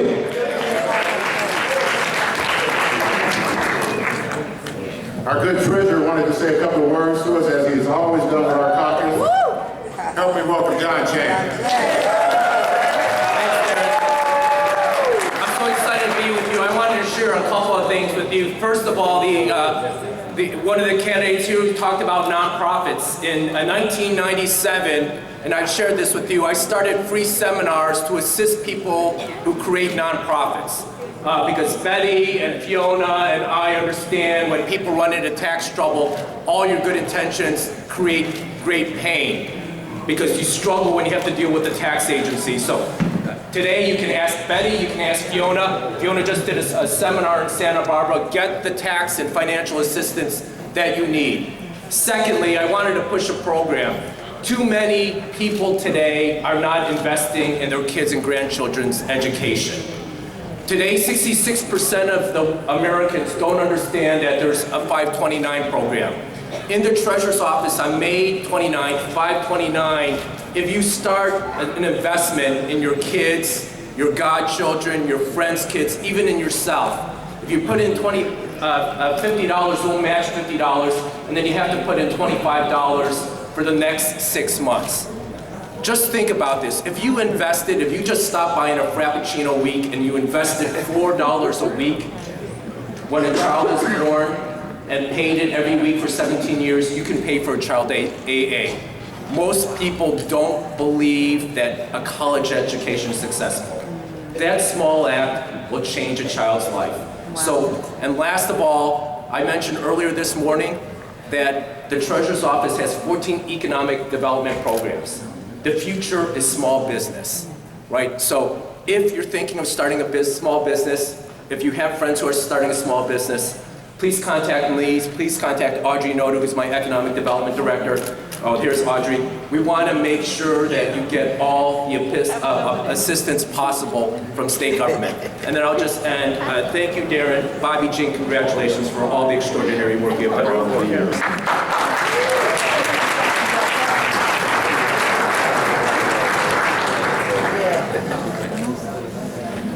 Our good congressman, I see you sitting over there. Get your notes together. Would you please come up?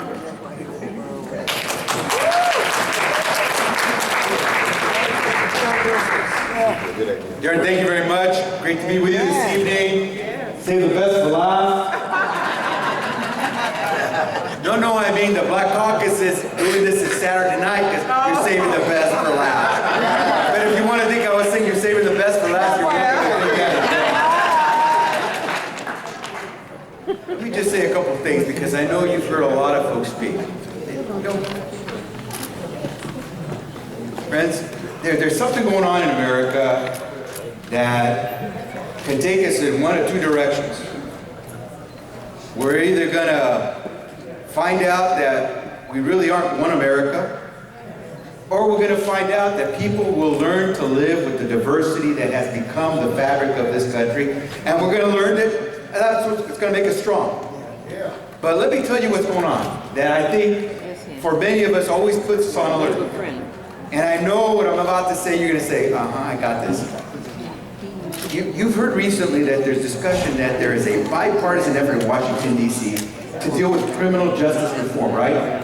That we are finally going to tackle this disparity in treatment based on drugs and the application of the law and punishment based on drugs. And now all of a sudden you're seeing even Republican candidates for president talk about how they're going to change the ways, right? I'll tell you how I think you should perceive this and the reality. You know, we just saw a black man die in New York on video, right? And there was no prosecution, right? Right. Guess who just won a special election in New York City to replace a Republican who had to resign because of tax fraud? The prosecutor who was supposed to prosecute the officers to determine if these officers would face punishment for having a black man die on video. That man is now a congressman. And so I say to you, will we let 2016 look like 2014?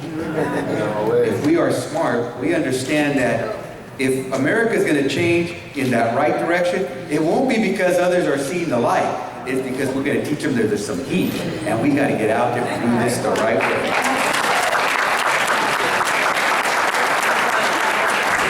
So here's my simple pledge to you, Darren, and I'll get off stage. Please, as we start to make decisions about who will lead us, let us look closely at who it is. Because in order to know where that leader is going to take us, we have to know where that leader's come from. And I stand here before you after 22 plus years in Congress. Please look at my record. wherever I decide to go, whether it's in the House or maybe in the Senate, U.S. Senate, let's take a look at where we've been, and I think you'll know where I will go.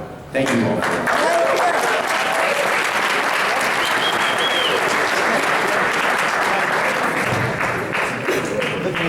Why don't you answer? Thank you.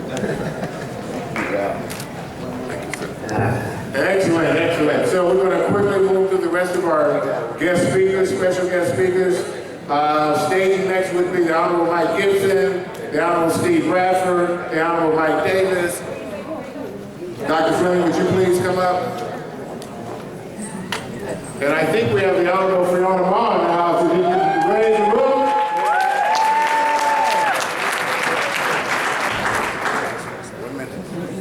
Hi, I'm Denise Fleming, and I'm here to talk to you about something that affects us all, our children. I am on the school board of Moreno Valley and the education chair for the African American Caucus. I'm here to tell you that the achievement gap for African American children is unacceptable.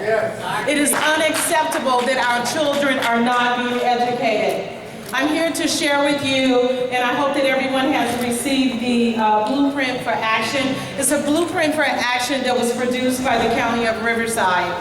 I want to tell you that when I took my office 3 years ago, the graduation rate in Riverside County for Moreno Valley Unified was 69%. I want to tell you 3 years later, right now, we have the highest graduation rate in the County of Riverside.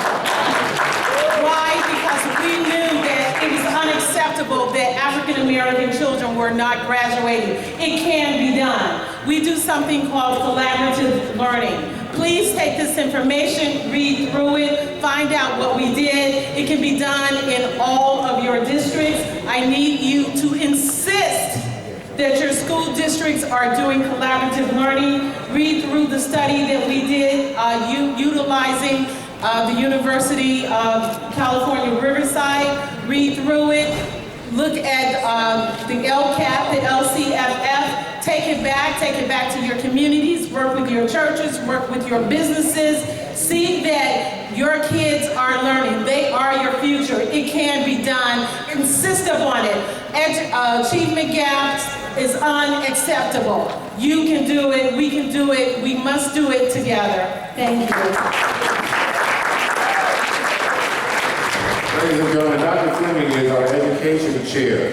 And while we're having our other guest stage, I see our Honorable Controller.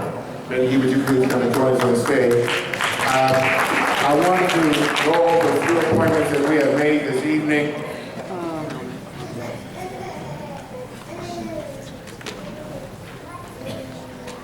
And I'll ask for a motion to accept this after I make this announcement. For issues and advocacy, Mr. Phillips, we've asked that he chair that committee. Communications and politics, we've asked that Ken Maxey chair that committee. Parliamentarian would be Bobby Jean Anderson. She thought she was going to get away, but now we're going to keep it. Corresponding Secretary Tasha Brown, who is sitting at the table already. Education and Workforce, Joseph Williams and Hardy Brown. And Community Engagement, Constance Gillette will be appointed. I'll entertain a motion to accept those appointments. It's been moved, it's been seconded. Is there any discussion? Second. Seeing none, all in favor? Aye. Opposed by like sign, motion passes. Thank you, Mr. Chairman. Good evening, Democrats. I know the evening is getting late. I wanted to just have an opportunity to come up and say thank you so much for fully participating in this convention this weekend. And what I wanted to just say, and I've been coming to every caucus, going to every caucus this weekend, just to say, let's continue to work together because we've got issues that have every potential of dividing us. And I want to just give a shout out to the candidates who are here from the not so popular areas of the state, because it's very, very hard to run in places like Riverside County. And I want to give a shout out particularly to Tanya's work and to Dr. Denise Fleming. These are women who are creating change in some very, very difficult parts of the state. And they're only going to help me do my job, which is as your chief fiscal officer, my job is going to be to close the gap between how we can be the 7th largest economy, creating economic opportunity, and also being a home of the highest rate of poverty. We're closing that gap. When we say economic opportunity for all, we mean economic opportunity for every single Californian in every corner of the state. Tanya Burke, Dr. Denise Fleming, so many others of you are helping us to do that. Thank you all very much for your support. Together, we will make sure that we can live up to that promise. Thank you.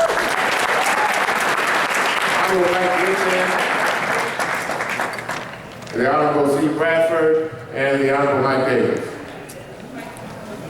Thank you very much, Mr. Chair. First of all, let me just say I'm glad to be here in this hall, and also to our chairman, Darren, for just providing great leadership. We've been almost 6 months in terms of being in the state legislature. I authored 19 bills, and I'm happy to report just on Thursday, a bill that's very close to my heart just passed unanimously by bipartisan support in the California State Legislature, which we have over 10,000 homeless youth and foster youth who get accepted to a four-year university, but during spring break and when school is out, those kids are released. They have nowhere to go. They're homeless. And what my bill would seek to do is making sure that those campuses and those dorms will be made available to those foster youth and those homeless youth so that our children don't have to be on the street. And so I'm happy to say that I'm doing what you sent me to Sacramento to do. I'm going to continue to fight for our people, for our community. And thank you very much, Mr. Parker, for giving me this opportunity.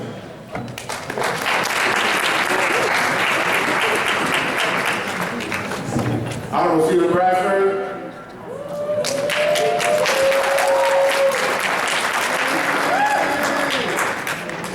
Thank you, Mr. Chair, and Democrats and African American Caucus. It's truly a great honor to be here tonight.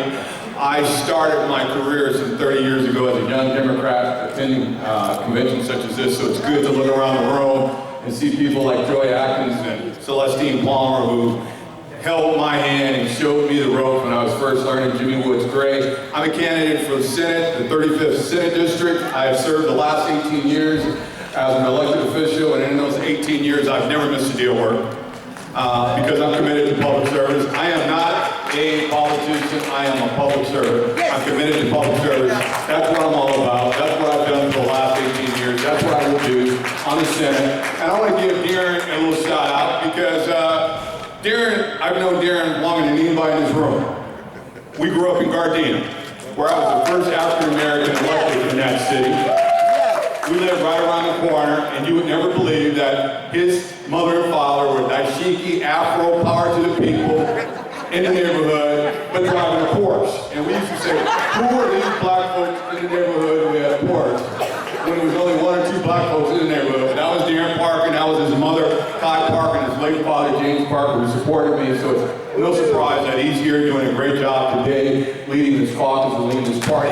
2016, I need you, Steve Bradford, for Senate. And we're going to sing tonight with my good friend from the legislature, Fiona Moss. He has karaoke night. If you've never done karaoke with Fiona, you don't want to miss it. So thank you, and I'll see you all there.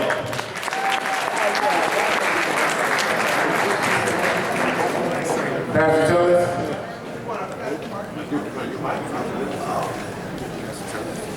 Greetings. It is an honor for me to be here, and I want to thank Darren for his dynamic and consistent leadership. I'm here today on behalf of New Frontier Democratic Club because this is, as you know, the oldest African American Democratic Club in the state of California. And today, or this year rather, this is the 55th year of New Frontier's existence. 3 things briefly. We started because of diversity. We were excited about John Kennedy in 1960 coming to Los Angeles for the Democratic National Convention because he talked about reaching out to African Americans in 1960. And so as we celebrate our 55th year, we are also commemorating the 50th year of many things that have occurred in civil rights. The Voting Rights Act was signed 50 years ago by President Johnson. And we will be collaborating with USC and Senator Dianne Feinstein and the chairman of the Black Caucus, B.K. Butterfield, in a conference looking at the Civil Rights, the Voting Rights Act of 1965, and of course there are some concerns about Shelby versus Holder and legislation and other things that will be discussed at that conference. And also, we are honoring for our milestone awards Kevin De Leon, who happens to be the first Latino in 125 years to chair the California State Senate. We understand diversity. And finally, we will have our 55th year anniversary in October, where we will be honoring 4 additional Democrats, each of whom are examples of milestone achievement. One, Kamala Harris, who you heard speak tonight, who is vying to be the first woman of color to be United States Senator of California. The second woman who you heard to speak first, really, Congresswoman Maxine Waters, who is the first woman to be the ranking member of the House Finance Committee. And then thirdly, Mayor Eric Garcetti. And then finally, we are going to honor, who's the fourth one, Bobby? Let's see, it's Maxine, it's Kamala, it's Eric Garcetti, and it's our United States Senator who has served us extremely well over the last terms, Senator Barbara Boxer. So that's what we're going to do as Democrats and Democratic Club. We have a responsibility to support our leaders as they come and speak before us. We are the infrastructure. So as a leader of one of the clubs, I urge you to get active in your own clubs, in your own communities, and make a difference. Thank you, Darren.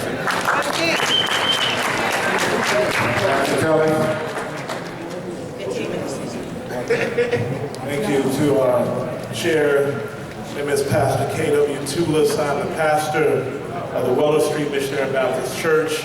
But I also have the privilege of leading one of our leading civil rights organizations throughout California, throughout the Western region, the National Action Network, where you've probably known us from our national president, the Reverend Al Sharpton.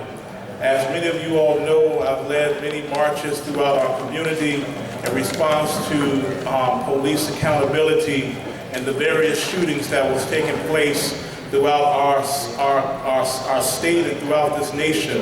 Our wonderful Congresswoman has stood up and proclaimed and understood the support that's needed in regards to changing many of the legislation that's currently in place here in California. So we've decided at National Action Network, we're going to go from demonstration to legislation. That's right. And we're so thankful. We're so thankful that many of our elected officials throughout the Assembly and the Senate has heard our cry, has heard it, and has put boots into action, and has designed many bills throughout this state that's currently being debated. So we're standing today to say that in April there has been over 24 police shootings and killings in California.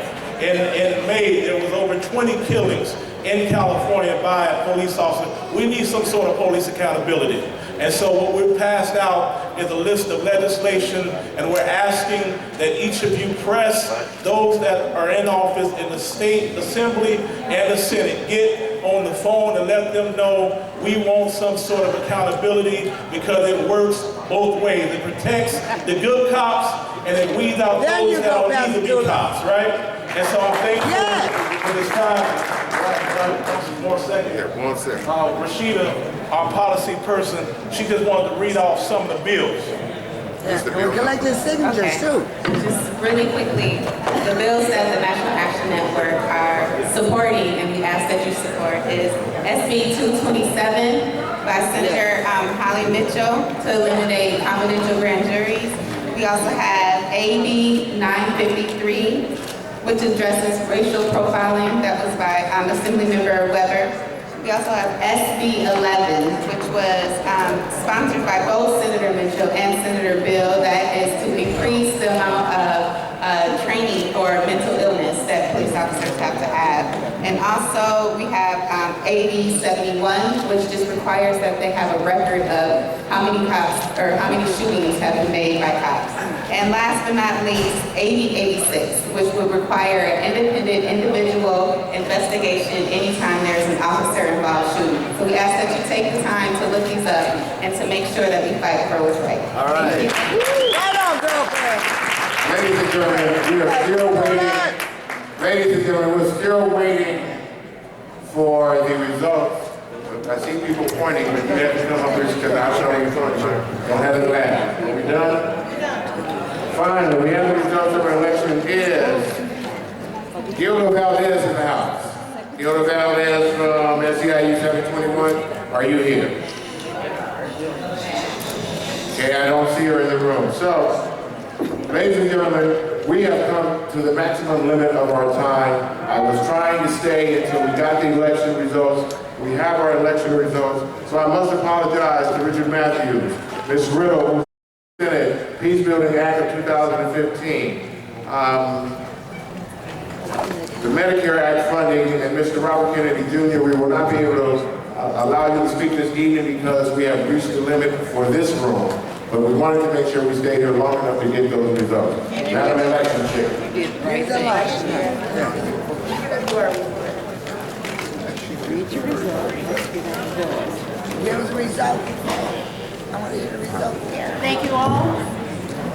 We have a new recording secretary by unanimous count, Ms. Kimberly Ellis.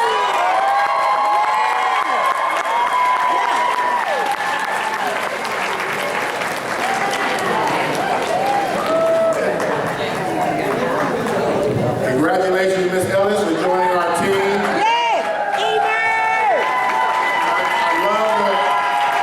I love the colors, and now the next time I see me green, black, and red like our bear, right? You're going to be flossing them colors from now on, right? All right, Madam Secretary, please stand to be recognized.